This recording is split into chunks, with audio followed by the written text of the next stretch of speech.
સાબુદાણા આપણે હેલ્થ આઈડિયાઝમાં જોઈશું કે સાબુદાણા કોણે ખાવા અને કોણે ન ખાવા જોઈએ. સાબુદાણા સ્ટાર્ચનો સમૃદ્ધ સ્ત્રોત છે. તેનાથી શરીરને તુરંત એનર્જી મળે છે. સાબુદાણામાં ફેટ ઓછું હોય છે. સાબુદાણામાં ફાઇબર પણ મળે છે.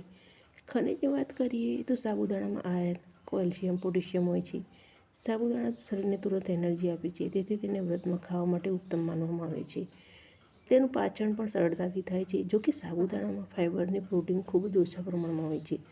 સાબુદાણા એવા લોકો માટે બેસ્ટ આહાર છે જેમને શરીરમાં શક્તિની જરૂર હોય. સાબુદાણા બાળકો માટે પણ પૌષ્ટિક આહાર છે. સાબુદાણા વ્રતમાં ખાવા માટે પણ લાભકારી છે. સાબુદાણાનું પાચન સરળતાથી થાય છે, તેથી નાના બાળકોને આપવા માટે આ ઉત્તમ આહાર છે. તેનાથી બાળકનું વજન વધારવામાં મદદ મળી શકે છે. સાબુદાણા એવા લોકો માટે પણ સારો આહાર છે જેઓ બીમાર હોય, સર્જરી કરાવી હોય. સાબુદાણા ગર્ભવતી મહિલાઓ માટે ફાયદાકારક આહાર છે.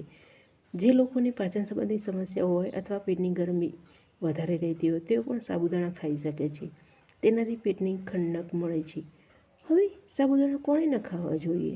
તો સાબુદાણામાં સ્ટાર્ચ અને કાર્બ્સ વધારે હોય છે, જે બ્લડ શુગર ઝડપથી વધારે છે. તેથી ડાયાબિટીસ હોય તેમણે સાબુદાણા ખાવા નહીં. સાબુદાણામાં કેલરી વધારે હોય છે અને ફાઇબર તેમજ પ્રોટીન ઓછા હોય છે. તેથી જે લોકો વજન ઘટાડવા માંગતા હોય તેમણે સાબુદાણાનું સેવન ટાળવું જોઈએ.